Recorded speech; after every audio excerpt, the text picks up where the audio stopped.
এরপরে প্রশ্ন হলো, রাসূলুল্লাহ সাল্লাল্লাহু আলাইহি সাল্লামকে স্বপ্নে দেখার কোনো বিশেষ আমল আছে কি? রাসূল করিম সাল্লাল্লাহু আলাইহি ওয়াসাল্লামকে আল্লাহর অনেক নেককার বান্দারা স্বপ্নে দেখেন এবং নবী সাল্লাল্লাহু আলাইহি সাল্লামকে স্বপ্নে দেখার সৌভাগ্য অনেকের হাসিল হয়। নবীজি সাল্লাল্লাহু আলাইহি সাল্লামের জীবদ্দশায় অনেক সাহাবীরা তাকে স্বপ্নে দেখতেন। হাদিসে আসছে, নবী সাল্লাল্লাহু আলাইহি সাল্লাম বলেছেন, আমার আকৃতি শয়তান কখনো ধরতে পারে না। শয়তান সবার আকৃতি ধরতে পারলেও নবী সাল্লাল্লাহু আলাইহি সাল্লামের আকৃতি ধরে আবির্ভূত স্বপ্নে কারোর সঙ্গে সাক্ষাৎ করতে পারে না শয়তান। তো এই জন্য নবী করিম সাল্লাল্লাহু আলাইহি সাল্লামকে কেউ যদি স্বপ্নে দেখে সে সত্যিই দেখেছে।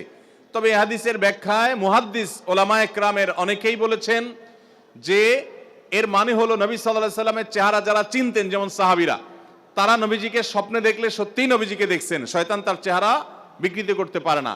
কিন্তু যারা নবী সাল্লাল্লাহু আলাইহি সাল্লামকে দেখেন নাই, যেমন আমরা অনেক পরে দুনিয়াতে আসছি, আমরা তাকে দেখি নাই, তার চেহারা এক্সাক্ট কেমন ছিল আমরা জানি না। অতএব এই যুগের মানুষের জন্য সেটা প্রযোজ্য না। এই যুগে কেউ দেখলে সেটা নবী সাল্লাল্লাহু আলাইহি সাল্লামের চেহারাও হতে পারে, অন্য কারো চেহারা তার কাছে নবীজি মনে হতে পারে। এটা এক শ্রেণীর উলামাদের মত।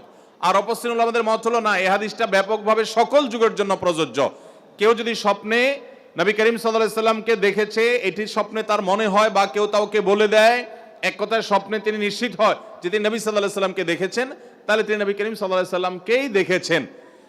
তো নবী সাল্লাল্লাহু আলাইহি সাল্লামকে দেখা নিয়ে এরকম দুটি মত আছে, কিন্তু তাকে স্বপ্নে দেখার জন্য বিশেষ কোনো আমল আছে কিনা যে এটা করলে তাকে স্বপ্নে দেখা যাবে, এই মর্মে নবী করিম সাল্লাল্লাহু আলাইহি সাল্লাম থেকে হাদিসের আলোকে বিশেষ কোনো আমলের কথা আমরা জানি না যে এটা করলে তাকে স্বপ্নে দেখা যাবে, এরকম কথা বলা আছে। তবে অনেক উলামায়ে কেরাম, অনেক নেককার আল্লাহ ভীরু মানুষরা তাদের অভিজ্ঞতার আলোকে বলেছেন যে যদি কেউ নবী সাল্লাল্লাহু আলাইহি সাল্লামের ভালোবাসা তার অন্তরে প্রগাঢ়ভাবে ধারণ করতে পারে, নবী সাল্লাল্লাহু আলাইহি সাল্লামের মহব্বতকে সবকিছুর উপর অগ্রাধিকার দিতে পারে এবং নবী করিম সাল্লাল্লাহু আলাইহি ওয়াসাল্লামকে তার সুন্নাহর মাধ্যমে অনুসরণ করে, নবী করিম সাল্লাল্লাহু আলাইহি সাল্লামের সুন্নাহগুলোকে সবসময় খুঁটি খুঁটি মেনে চলে, কোনো কাজ তার সুন্নতের বাইরে করে না, এরকম সুন্নতের আশিক যদি হতে পারে কেউ, সেই সাথে নবী করিম সাল্লাল্লাহু আলাইহি সাল্লামের প্রতি দুরূদ যদি কেউ বেশি বেশি পড়ে, প্রতিদিন যত বেশি সংখ্যক সম্ভব দুরূদ পড়া মোহাব্বতের সাথে, এই কাজগুলো যদি কেউ করে, তাহলে সেক্ষেত্রে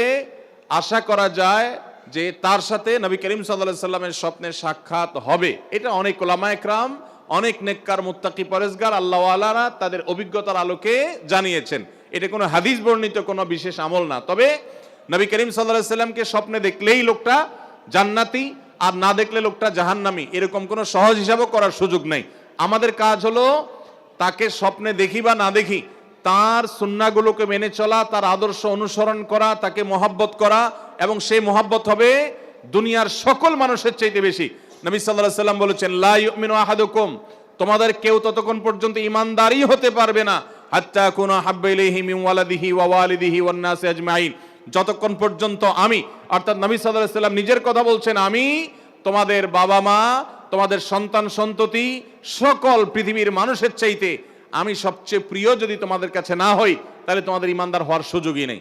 এই জন্য নবী সাল্লাল্লাহু আলাইহি সাল্লামের ভালোবাসা অন্তরের অন্তঃস্থলে আমরা গেঁথে ফেলবো ইনশাআল্লাহ। আর নবী সাল্লাল্লাহু আলাইহি সাল্লামের ভালোবাসা যেন তৈরি হয় ভিতরে, এই জন্য তার জীবনী সম্পর্কে জানবো, সিরাতের বইগুলো পড়বো।